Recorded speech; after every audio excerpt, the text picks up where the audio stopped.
वर्गों के लाखों परिवारों को ओबीसी के आरक्षण से वंचित कर दिया और फिर ये सभी जातियां न ओबीसी में रह पाई और न ही एससी में उन्हें शामिल किया जा सका। और ये गलत कार्य करने पर सपा सरकार को कोर्ट की फटकार अलग लगी और तब फिर ये जातियां पुरानी स्थिति में वापिस आई। इसके साथ साथ सपा सरकार ने एससी व एसटी का पदोन्नति में आरक्षण को भी खत्म कर दिया और इससे संबंधित बिल को सपा ने संसद में फाड़ दिया तथा इसे फिर पास भी नहीं होने दिया गया।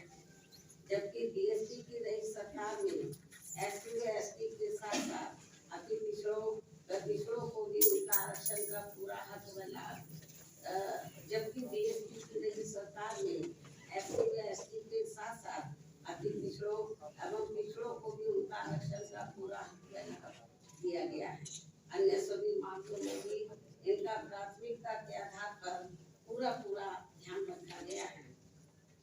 साथ ही इनके संतों, गुरुओं व महापुरुषों आदि को भी हर स्तर पर पूरा आदर सम्मान दिया गया है। जिनकी सभी विरोधी पार्टियों की रही सरकारों ने हर स्तर पर काफी उपेक्षा की गई है।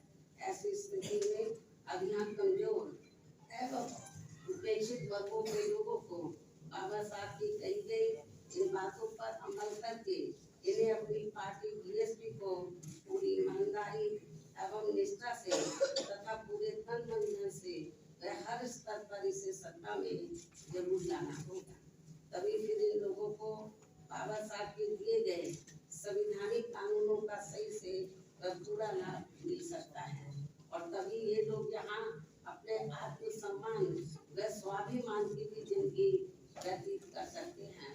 और इसके लिए यदि ये लोग पूरे देश में जी जान से जुट जाते हैं तथा बाबा साहब का ये सपना साकार कर देते हैं तो फिर ये इनका मेरे जन्मदिन पर विशेष व्यक्ति तोहफा भी होगा।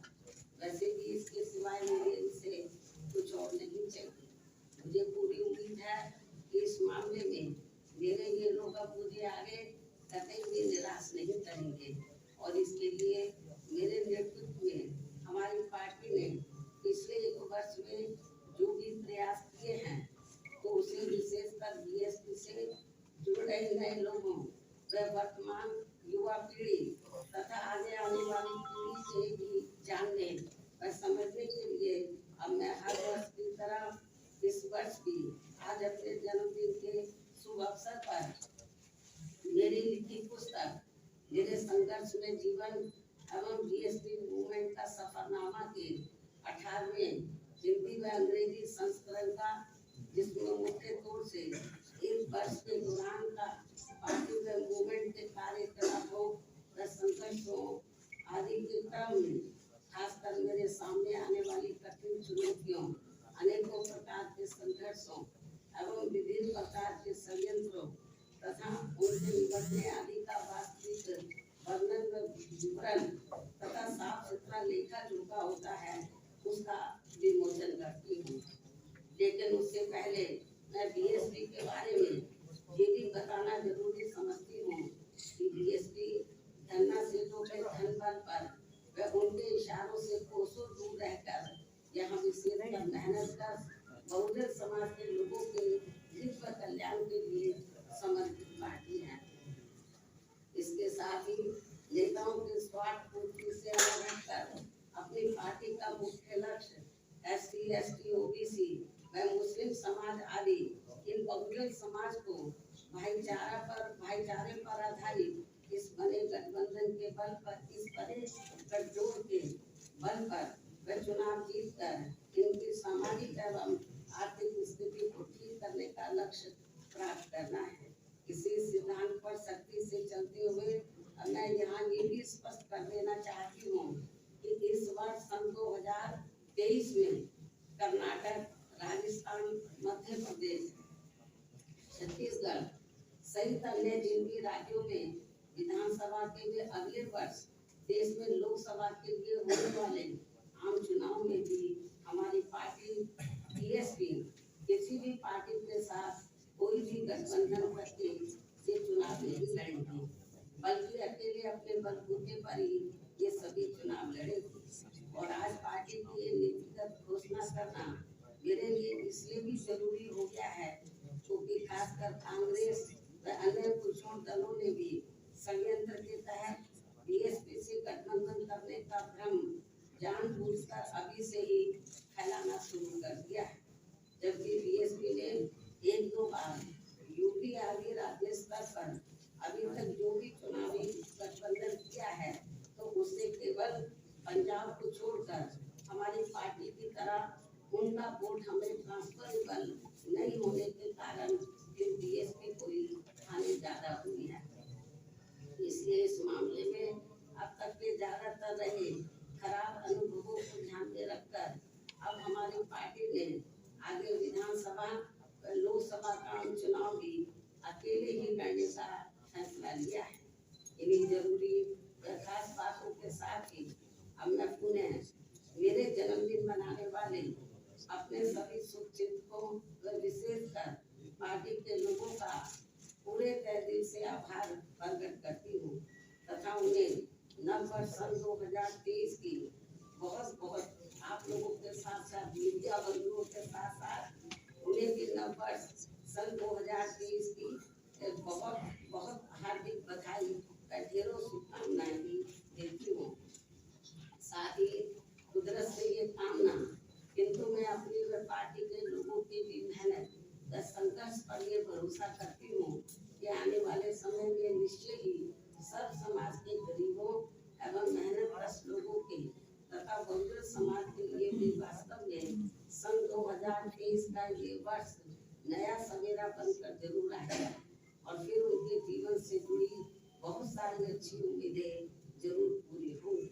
अब मैं अपनी पार्टी व मूवमेंट से जुड़ी मिशनरी पुस्तक का सफरनामा पुस्तक का यहाँ विमोचन करती हूँ।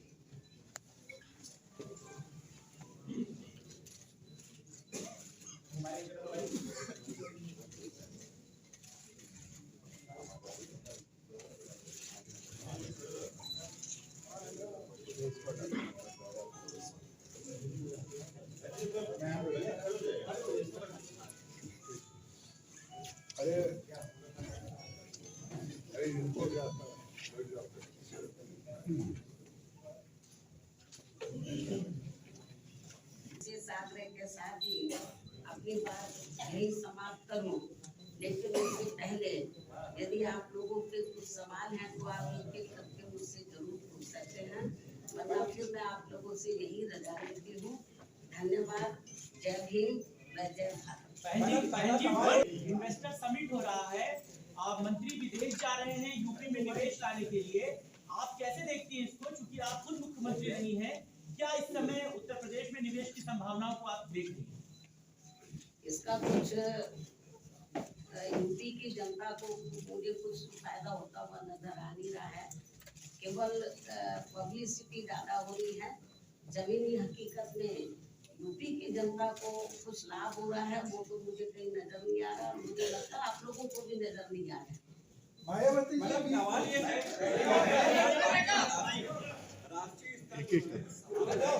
जुलाई में जो स्टैंडर्ड है वो धीरे धीरे कम होता जा रहा है। जैसे अभी आपने कहा कि आप लोकसभा में और विधानसभा में अकेले दम पे लड़ेंगी, जो राष्ट्रीय दर्जा है वो कमजोर पड़ता जा रहा है। वहीं आम आदमी पार्टी का राष्ट्रीय दर्जा मजबूत हो रहा है, तो क्या है आपका सोशल इंजीनियरिंग कमजोर? ये तो राजनीति में उतार चढ़ाव आते रहते हैं। अभी जहाँ तक बीएसपी का अपना बेस वोट है वो 10 से मस इधर उधर नहीं हुआ है, लेकिन इलेक्शन में कभी कभी जो दूसरा तबका है, खास तौर से जैसे ओबीसी के लोग हैं, माइनॉरिटीज के लोग हैं या अपर कास्ट के लोग हैं, तो चुनाव में इस किस्म के कुछ ये लोग वायदे कर देते हैं कि ये लोग गुमराह हो जाते हैं, जिसकी वजह से थोड़ा सा पार्टी को पिछले चुनाव में नुकसान हुआ है। और लोग तो ये भी कहते हैं कि ये इस बार जो यूपी में असेंबली का चुनाव हुआ, रिजल्ट आने के बाद तो लोगों का ये कहना था कि जिस बस्ती में या जिस पोलिंग बूथ पर, तो जिस एरिया में ज्यादातर दलितों का ही वोट है या बड़े पैमाने पर दलितों का वोट है और उन्होंने बीएसपी को वोट दिया, लेकिन जब उस एरिया के मशीनें निकली तो वो वोट कहीं और का निकल आया। तो इसलिए मैंने आपको ये कहा है कि ईवीएम में भी वो भी लेकर अब काफी आशंकाएं लोगों में पैदा है, तो हो सकता है कुछ ये भी इसमें भी कुछ गड़बड़ी। और मेरा तो यही कहना है कि जहाँ तक बीएसपी के जनाधार का सवाल है, बीएसपी का जो जनाधार है वो कोई कम नहीं हो रहा है। मुझे तो लग रहा है ईवीएम में कुछ गड़बड़ी जरूर है, आशंकाएं किस्म किस्म की पैदा हैं। और नहीं तो मुख्य चुनाव आयोग और सेंटर की गवर्नमेंट सामने आए और वो कराए, मालूम पड़ जाएगा कि उनके साथ कितना वोट है और हमारे साथ कितना है। आप लोगों को मैं ये बताना चाह रही हूँ, आप लोग मेरी बात की तरफ थोड़ा ध्यान दें कि जब से बीएसपी बनी है 14 अप्रैल 1984 को बीएसपी का गठन किया गया था, उसके बाद जब तक चुनाव बैलेट पेपर से होते रहे तो बीएसपी का जो ना तो वोट प्रतिशत कम हुआ है और ना ही बीएसपी का जनाधार हमें कम नजर आया है और हमारी सीटें भी बढ़ी हैं। लेकिन जब से चुनाव बैलेट पेपर के स्थान पर तो मशीन के जरिए जब से हुआ है, तब से हमारा जो वोट प्रतिशत है वो प्रभावित हुआ है और हमारी जो संख्या वो प्रभावित हुआ। तो कुछ ना कुछ गड़बड़ तो जरूर है। यदि ऐसा नहीं था तो जब तक चुनाव बैलेट पेपर से होता रहा तो तब तक तो हमारी पार्टी का हमेशा हर चुनाव में ग्राफ बढ़ा है, सीटें भी बढ़ी हैं। लेकिन जब से ईवीएम से चुनाव होना शुरू हुआ तब से ये सब गड़बड़ हो रहा है, तो हमारे जनाधार पे भी असर पड़ा है।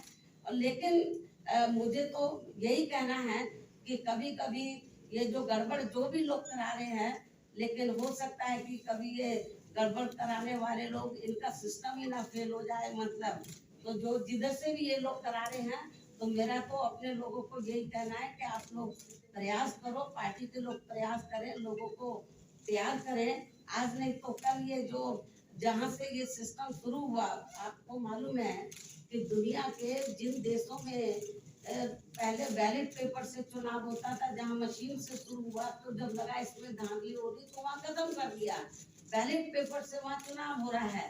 तो इसलिए मैं आपको ये बताना चाह रही हूँ कि ये मशीनों का कमाल है और कुछ नहीं है। नहीं तो ये लोग ईवीएम की बजाय बैलेट पेपर से कराएं, तो आप रिकॉर्ड उठा के बीएसपी का देख लो। जब तक बैलेट पेपर से चुनाव होता रहा, हमारा हर चुनाव के अंदर हमारी पार्टी का जनाधार बढ़ा है और वोट का प्रतिशत बढ़ा है और सीटें बढ़ी हैं। और जब से ये मशीनें आई हैं तब से ये गड़बड़ हुआ है। जरूर कुछ दाल भी खाना है और इसको लेकर हम लोग माननीय सुप्रीम कोर्ट में भी गए। ऐसा नहीं है हमारी पार्टी गई, और भी पार्टियां गई, मतलब, लेकिन उसके बाद उन्होंने कहा कि हम पर्ची सिस्टम वो भी गड़बड़ है, बोलते 4-5 पर्ची निकाल लेंगे। ऐसा नहीं है, ये ठीक सिस्टम नहीं है। बल्कि जब ये वोटिंग मशीन में वोट पड़ा है तो उससे जो पर्चियां, उससे पूरी की पूरी पर्चियां टैली होनी चाहिए, मालूम पड़ जाएगा। फिर उसको भी ये करने के लिए तैयार नहीं है। तो इसलिए ये जो आपने सवाल पूछा है, ये केवल ईवीएम का कमाल है और कुछ नहीं। फिर हम इंडिया के माध्यम से कह रहे हैं कि आप बैलेट पेपर से चुनाव कराएं। दुनिया के बहुत से ऐसे देश हैं जहाँ पर ये सब गड़बड़ हो रहा था, वो फिर से बैलेट पेपर पर आ गए। क्यों नहीं बैलेट पेपर पे आते हैं?